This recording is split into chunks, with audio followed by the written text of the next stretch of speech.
In this segment of the e-learning tutorial, I will demonstrate how to duplicate items in your course. To duplicate items in the course, you first need to turn editing on by clicking here on Edit Mode on the top right. Then let's say that you have an activity very similar to this, an assignment activity, where it has the requirements, the brief requirements. It also has the gradebook configuration, where it belongs in unit papers.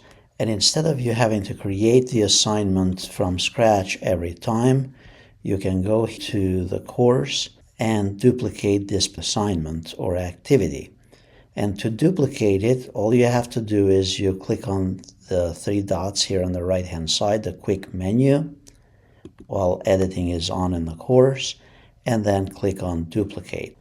You can drag this item down to wherever you need it in another unit in your course by simply holding down the mouse, and then change the title. And then you can go into the settings for this assignment either by using the quick menu, using the settings option on the very top, after you have clicked on the assignment, and then make changes for this particular assignment. So it's saving you some of the steps instead of having to create an assignment from scratch.